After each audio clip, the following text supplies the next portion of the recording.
Exato. E ao mesmo tempo as coisas vão mudando. Ano a ano vão surgindo soluções, vão surgindo novas regras, vão surgindo novas plataformas. Tu acabou de falar de RoboSets, né, Carol? O RoboSet surgiu, acho que, se não me engano, foi no ano passado, retrasado, acho que no ano passado. É algo mais recente, né? Você pode fazer essa compra P2P, utilizando o Tor, né? Então é uma compra privada. Tem BISC também, que é uma exchange P2P descentralizada. Tem opções, tem como comprar Bitcoin sem KYC. Vai pagar mais caro, é um pouquinho mais difícil, é para quem já tem um certo entendimento, né, de como funciona o Bitcoin. Galera que está chegando agora, quer comprar Bitcoin, vai cair numa on-ramp, numa plataforma com KYC. E tá tudo bem, gente. E tá tudo bem, são processos. É uma jornada de aprendizado. Chegou agora, é muito fácil comprar Bitcoin. Vai usar a BIPA, vai usar Azteco, né? Para comprar Bitcoin via. Provavelmente vai ser um chain no início, depois que a pessoa vai entender o que é Bitcoin Lightning. Então, são processos. Não adianta a galera vir aqui e falar assim, bater na mesa e dizer tem que ser sem KYC, tem que ser. Cara, cada um tem um processo de aprendizado. Galera que está chegando agora vai comprar Bitcoin on-chain numa plataforma simples, fácil, rápida de comprar, muito provavelmente com KYC. Depois de um certo entendimento, aí sim, algumas pessoas vai caindo a ficha, assim, da importância de comprar sem KYC e vai buscar por novas formas, novas soluções. É aquela velha história de entrar na toca do coelho, né, Carol? É a velha Perfeito, história. cara. Era o que eu ia falar, porque, imagina, Bitcoin já é uma coisa que muita gente tem medo, primeiro ponto, da volatilidade, tá? Algo que quem quer comprar Bitcoin sem KYC tá nem aí. Não importa, quer comprar Bitcoin e quanto mais cair, melhor. Pelo contrário, ama a volatilidade, né? Ainda tem a história dos endereços. Vem todo o viés. É bom cada pessoa fazer uma viagem no tempo e lembrar como que foi quando começou a estudar Bitcoin. Qual que era o paralelo que fazia na cabeça? Sempre é com bancos. Sempre é como funciona uma conta no banco, por exemplo. E as pessoas vêm com esse viés. E aí no Bitcoin tem a história dos endereços, tem os tipos de endereços, tem taxa da rede. Primeiro que o sistema Fiat e o real não tem uma rede, né? Não tem uma rede própria. Com o CBDC talvez tenha algo mais parecido, mas por enquanto é banco, né? A rede do sistema Fiat é um banco se conectando no outro, se conectando no banco central. Então, muitas vezes a transferência de dinheiro Fiat valores pequenos, sem falar de Swift, por exemplo, não tem taxa, né? Um Pix de uma pessoa para outra não tem taxa. Então a pessoa ela começa a comparar com esse tipo de transação. Aí quando chega no Bitcoin on-chain e tem vários tipos de taxa, né? Dependendo da prioridade, e tem mineradores, e tem propagação na rede, e tem sats por V-byte, a medida da taxa é de acordo com o espaço de bloco. Olha o nó que dá na cabeça da pessoa. Então tudo bem a pessoa começar de forma mais simplificada, em plataformas convencionais, on-ramps, e depois, conforme ela for se revoltando, como acontece com todo mundo, vai entendendo o Bitcoin, vai se revoltando, aí vai começando a comprar sem KYC. É que o Bitcoin tem isso, ele nos leva a buscar um entendimento, a entender o sistema financeiro tradicional, né? Ele faz a gente se questionar. É uma coisa interessante, porque é natural, assim, né? Peraí, só um pouquinho, uma moeda que é descentralizada, que não precisa de banco, que história é essa, né? E aí começa a passar um filmezinho na cabeça, começa a se perguntar sobre a história do dinheiro, como que isso surgiu, como é que a gente foi parar com o Bitcoin. Então, tudo isso, o Bitcoin traz questionamentos. É muito legal isso, de coisas que a gente não aprende em lugar nenhum. Bitcoin está trazendo isso para as pessoas, né? E é justamente isso que tu trouxe, Carol. A gente está acostumado com um sistema, estava acostumado com um sistema. Quando chega no Bitcoin é muita coisa diferente. E aí, olha só, esse questionamento que você está trazendo é justamente qual que seria a solução para isso, tá? Por exemplo, o que tu está falando? Que o mais familiar é as pessoas comprarem Bitcoin numa exchange, numa on-ramp, porque é o mais próximo de uma conta no banco. Porque são empresas, tá? Sim. Empresas. Então, a gente está totalmente acostumado a serviços centralizados. Onde tem um gestor, tem um CEO, tem alguém tomando decisões. Tem um suporte. E oferecendo soluções para um problema. E empreendedorismo, super legal, show de bola. Não tô criticando o empreendedorismo, pelo contrário, é o que traz eficiência para o mundo. Só que o Bitcoin traz uma coisa, e aí eu acho que agora a gente está indo para aquilo que eu falei antes, que a gente poderia falar no fim, que é agora, né? Bitcoin traz um dinheiro open source. Ou seja, o que é open source? É um dinheiro de código aberto. E Bitcoin é o primeiro dinheiro de código aberto. Ou seja, que todo mundo pode verificar, não tem um banco central determinando as políticas monetárias e não precisa necessariamente de bancos. Então, pela primeira vez, é um tipo de dinheiro que não precisa de um porteiro te dando acesso, não precisa de um banco te dando acesso, não precisa de uma instituição de pagamentos te dando acesso. Qualquer pessoa baixa ali o programa, é um software, e pode começar a participar da rede, pode começar a interagir com a rede, fazer trocas com outras pessoas que também estão conectadas nessa rede. E a partir disso, se começa a criar soluções open source também, em que se conecta as pessoas que têm Bitcoin, que querem ter Bitcoin, que querem comprar e vender Bitcoin entre si, sem ser uma empresa. Isso pode ser uma explosão de mente para uns, mas aterrorizante para outros. Né? Porque para as pessoas que ainda estão chegando agora, estão começando, você usar, por exemplo, uma BISC para comprar Bitcoin, ou um Robosets para comprar Bitcoin, ou comprar Bitcoin de outra pessoa que você nunca viu na vida, ao invés de comprar de um banco ou de uma exchange, pode ser aterrorizante. Tipo, tá, e se der um problema, com quem que eu falo? Não, e pode dar. E pode dar. Se a pessoa chegou agora e não sabe mexer nessas plataformas, pode dar problema. Mas, ao mesmo tempo, todo mundo consegue aprender e consegue se desenvolver para isso, né? É muito diferente de tudo. Por exemplo, eu quero comprar sei lá, uma ação de uma empresa, um LCI, um título qualquer, um título do Tesouro Direto, por exemplo. Eu tenho que ter uma conta, uma corretora, eu tenho que ter uma conta num banco, eu tenho que ter uma conta no intermediário que vai me dar acesso se ele achar que eu tenho condições de lidar com isso. Ou se ele achar que eu tenho capital para lidar com isso. Se eu sou uma cidadã que está certinha com os meus se eu não tenho pendência no Serasa, se eu não cometi nenhum crime, se eu não fiz nenhuma irregularidade, por exemplo. Se tu não foi censurada.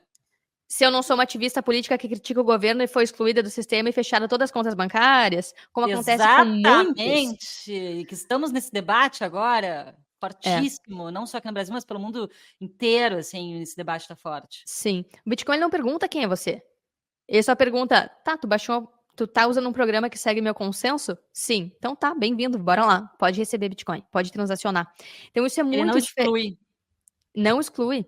Na verdade, ele tem acesso universal, né? Você não consegue bloquear ninguém de acessar o Bitcoin, nem por geografia, nem por política de nenhum país. Daqui a pouco tem até node de Bitcoin na Lua e a pessoa consegue transacionar Bitcoin fora do planeta Terra, sei lá, tá? Mas é possível. Isso não tá acontecendo, mas no futuro, sei lá, daqui 100 anos, 200, 300, pode acontecer. A moeda de Marte. Mas assim, o ponto que eu quero trazer é um sistema financeiro open source é muito diferente. E num sistema financeiro open source e descentralizado, as regras Fiat não valem nada. KYC não vale nada. Entende? Isso não é um desrespeito às leis brasileiras ou de qualquer país. Na verdade, é o quanto o Bitcoin torna tudo isso obsoleto, porque ele é um sistema melhor.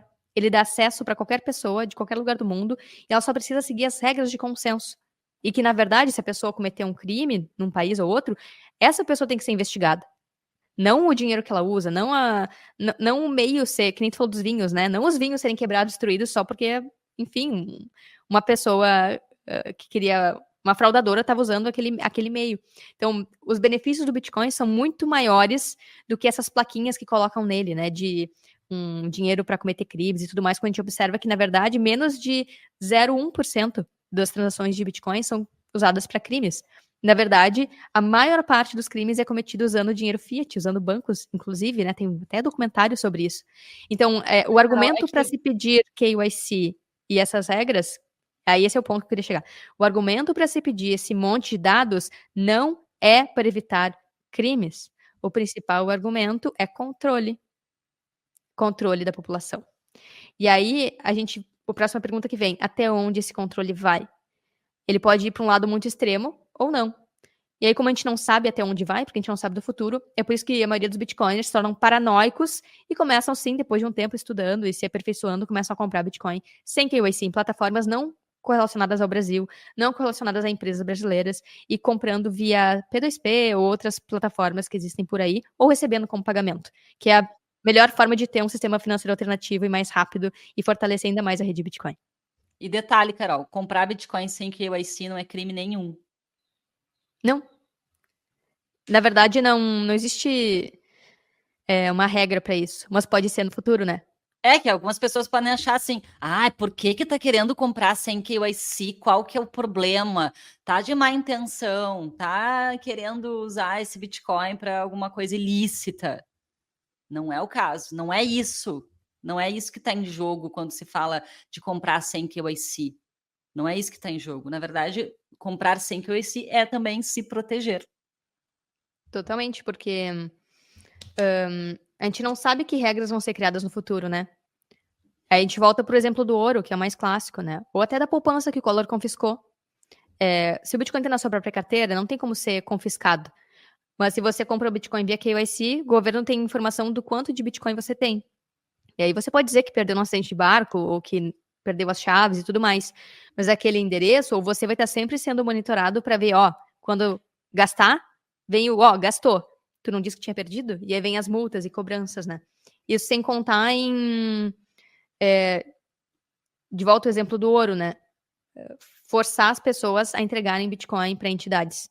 Que aí pode ser empregada uma multa se a pessoa não entregar, que era de $10 mil em 1933, ou a pessoa pode ir presa. Ou seja, a sua liberdade, ela acaba de uma forma ou de outra, né? Porque se você entrega Bitcoin, você acaba com a sua liberdade financeira, a verdadeira liberdade financeira, que é ter um ativo super líquido, que não sofre inflação como as moedas fiat, e que só você tem acesso e não precisa de custodiante nenhum. Ou você perde a liberdade física, que é o quê? Você não entregou seu Bitcoin, você vai ser preso por sei lá quanto tempo. Porque nessa regra dos Estados Unidos, em 1933, era por 10 anos, se eu não estou enganada. A gente está trazendo alguns casos um pouco mais extremos, ou até trazendo algumas ideias hipotéticas nesse momento, mas vai saber, né, Carol? O mundo está muito louco, né? Que tem aquela coisa, se tem um grupo pequeno de pessoas que consegue se proteger dos problemas Fiat, esse grupo ele pode virar alvo, né? Sim. E é nesse sentido que a gente está trazendo questionamentos aqui. Bom, se bitcoiners viraram alvo, como quem tinha ouro nos Estados Unidos virou, o que fazer de antemão para evitar, né? Então, é importante ter um pouco de KYC para, tá aqui meus bitcoins, entregar, e o restante você tem soberania e autocustódia, ou sem KYC, e também para você não ficar totalmente vinculado ao sistema Fiat, porque você nunca sabe o que pode acontecer, né? Não dá para confiar. Bom, e aí, outro ponto importante, independente se você compra Bitcoin com KYC ou sem KYC, imprescindível fazer a sua própria custódia, enviar para sua carteira. Comprou Bitcoin, já envia para sua própria carteira. Aquela carteira que é não custodiante, né? Carteira que você mesmo tem as suas chaves. Você vai lá, configura, anota suas seeds, guarda um lugar seguro e só você sabe essa informação, só você tem acesso a esse Bitcoin, né? Os satoshis que você está guardando. Então, isso é muito importante. Não adianta comprar Bitcoin e deixar numa plataforma, numa exchange, na mão de terceiro para, sei lá, com promessas de rentabilidade, né? Que isso aí é um baita de um golpe.